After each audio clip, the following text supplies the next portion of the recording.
Olá pessoal, estou aqui com vocês para começar mais esse vídeo. Que a paz do nosso Criador esteja sobre a vida de cada um de vocês que está acompanhando essa mensagem agora. Que realmente seja um tempo aqui para nós refletirmos um pouco mais a respeito da restauração e de como restaurar a visão sobre as coisas. Hoje eu quero falar com vocês de um tema um tanto polêmico e um tema muito, mas muito longo mesmo. Se eu for parar aqui para falar mesmo tudo que eu tenho para falar sobre isso, a gente ficaria horas falando, eu poderia gravar vários vídeos aí, mas hoje a minha intenção é levantar uma reflexão.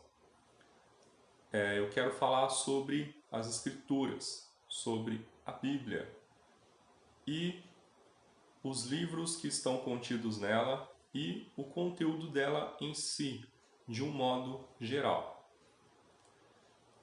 Hoje, imagino aí que na casa de vocês, né, todos têm uma Bíblia, nós moramos num país livre, onde as pessoas podem comprar Bíblias à vontade, né, e graças ao Criador por isso, e a gente deve mesmo aproveitar essa liberdade que nós temos para realmente nós estudarmos, para a gente se aprofundar nas escrituras cada vez mais. A gente precisa mesmo valorizar isso. E o nosso país é um país que infelizmente não é um país de tantos leitores, mas a gente precisa aí estar motivando as pessoas para a leitura, para ler coisas edificantes e principalmente ler a escritura, ler a palavra. Mas aí eu quero falar com vocês a respeito, primeiramente, né, dos livros que nós temos na Bíblia. Bom, saiba você, né, que a palavra Bíblia ela significa vários livros, né? Então por isso que eu falo escritura, porque Bíblia você pode pegar ali, por exemplo, né, vamos colocar aí um autor famoso hoje em dia que é o Dan Brown. Se eles quiserem, eles podem fazer uma Bíblia do Dan Brown, né? Pegar aí os vários livros que o Dan Brown escreveu, colocar num livro só, numa edição só, num formato grande e vai se tornar a Bíblia do Dan Brown, tá? Então, só falando para vocês a respeito do conceito, né? Eu posso muito bem aí pegar os livros aí do Harry Potter, por exemplo, né, e juntar todos eles numa edição só e formar a Bíblia do Harry Potter, né? Então, a palavra Bíblia ela significa isso, né, um conjunto de livros. Então, por isso que eu uso a escritura sagrada, né, que foi algo que o nosso Criador, ele durante aí toda a história, moveu pessoas para escrever esses livros, deixar para nossa edificação e para nós descobrirmos a verdade. Mas vocês já pararam para pensar como que se chegou à conclusão de que os livros que estão na nossa mão realmente são livros que foram escritos para nossa edificação? São realmente livros que contêm a verdade?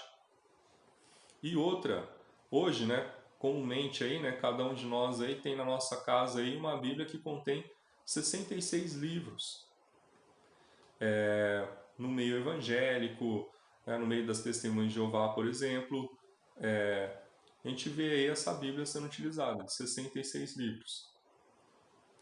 Mas aí, se a gente for lá entre os católicos, a Bíblia deles já não contém esses 66, né? Contém os 66, mas mais alguns livros, eu não vou lembrar agora quantos são exatamente, mas se você pegar uma Bíblia católica aí e conversar com alguém que é católico, essa pessoa vai mostrar para você que não são só 66 livros que tem na Bíblia deles. Nós precisamos entender como que foi a formação, né, desse canon bíblico, como que foram escolhidos esses livros, os concílios que foram feitos, e a gente precisa também parar para dar uma olhada naqueles livros que não estão na nossa Bíblia. Os livros apócrifos, que são aqueles que foram escritos em épocas ali bem próximas, né, da época que os livros bíblicos foram escritos, mas que não estão inseridos na Bíblia que está na nossa mão hoje. Porém, se a gente for aí parar para pesquisar em outros países, principalmente ali do Oriente, a gente vai ver que a Bíblia deles é maior que a nossa, que tem outros livros que na nossa Bíblia não tem. E você já percebeu também, né, enquanto ali na sua leitura bíblica, que os livros que contém na Bíblia, eles citam outros livros. Eu quero até abrir com vocês aqui a Escritura para dar um pequeno exemplo disso. Você que quer acompanhar aí, quer ver realmente aqui onde eu estou lendo, pega a sua Bíblia aí, consulta lá o livro de Yahushua, ou mais conhecido como Josué. Eu quero ler aqui rapidamente uma passagem que está lá no capítulo 10, e eu vou ler aqui o versículo 13. Então, Josué, o livro de Yahushua, que é o verdadeiro nome desse servo do Criador. Então, Josué 10, versículo 13. E o sol então parou, e a lua ficou no lugar, até que o povo se vingasse dos seus inimigos. Não é isto que está escrito no livro de Yashar? Ou algumas versões aí vai dizer Jazar. Então aqui a gente só tem um pequeno exemplo de vários tantos outros livros que são citados na Bíblia. E só estou citando aí o livro de Yashar ou Jazar aí como está na sua versão, só para atiçar um pouco mais a sua curiosidade, caso você nunca tenha ouvido falar nesse livro. Pesquisa sobre ele. Você pode encontrar aí facinho aí na internet para você baixar. Se eu encontrar um link aí, eu coloco aqui na descrição do vídeo para facilitar a vida de vocês um pouco.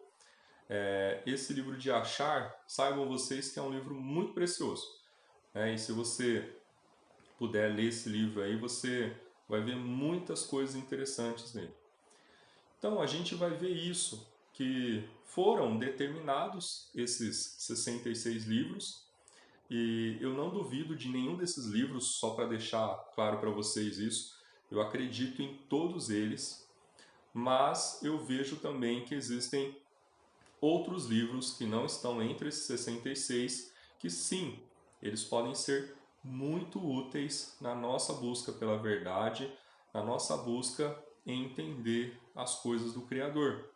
E até falo para vocês, dando uma prévia rápida aí, esse livro de Yashar, ele vai contar alguns detalhes que não estão na Bíblia que a gente comumente conhece. Ele vai falar a respeito de Abraão, Abraham, vai falar alguns detalhes ali da vida de Abraham que a gente não conhece, vai falar como que era a vida de Abraham antes dele ser um homem casado, vai contar, por exemplo, sobre Moisés, e o que aconteceu ali na terra de Midian, nos 40 anos que ele ficou lá. Vai falar ali bastante detalhes, que são bem interessantes para a gente saber ali como foi o desenvolvimento dessas histórias. Então, primeira questão que eu quero deixar aqui é a gente entender que existem outros livros, além desses 66, que podem também nos ajudar bastante aí no entendimento das Escrituras. E uma outra questão que eu quero levantar agora é sobre o conteúdo em si das Escrituras. Quero dizer para vocês que eu sou formado em letras e eu já fiz aí alguns trabalhos de edição, de correção e revisão. E só o fato de você receber ali o livro de um autor e fazer uma correção e uma revisão nele, alguns sentidos podem ser mudados, logicamente, com a permissão do autor, é claro. Algumas palavras podem ser colocadas de forma diferente, a linguagem pode ser um pouco mudada, faz parte ali do trabalho de um revisor, de um corretor. E aí, esse livro já não está assim, já não fica, né, totalmente como o autor escreveu.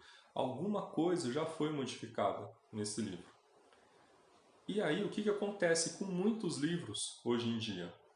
O autor lança aquele livro, a autora lança, esse livro começa a ser vendido, começa a fazer bastante sucesso, e aí, por exemplo, né, um americano fica sabendo, né, de um escritor brasileiro que está fazendo sucesso, entra em contato com o escritor brasileiro e publica o livro em inglês. E aí a gente vê que existem diferenças nas línguas. E o conteúdo do livro do autor brasileiro em inglês já não passa a ser totalmente o mesmo, porque na língua inglesa não vai ter palavras que vão expressar exatamente o que a língua portuguesa diz, e vice-versa também.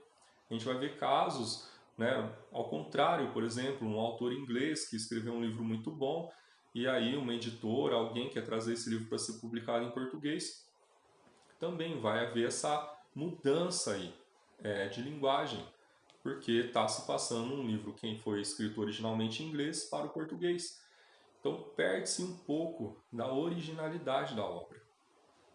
E ó, eu estou dando para vocês um exemplo atual.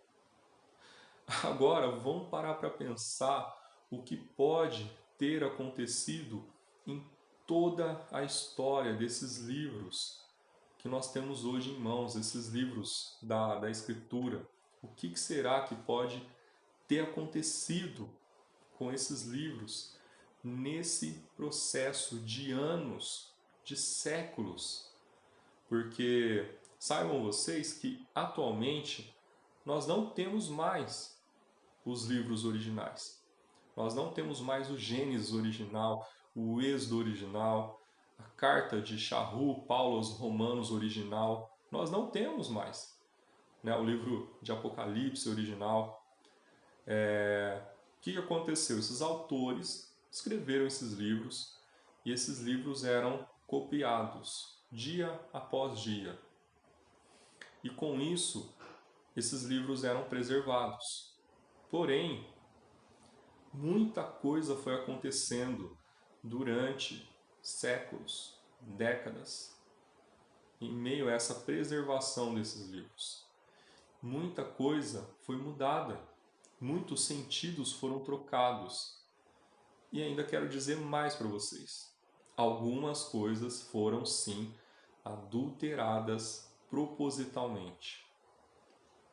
Então, será que a escritura que está aí hoje na sua mão é de fato real em todo o seu sentido?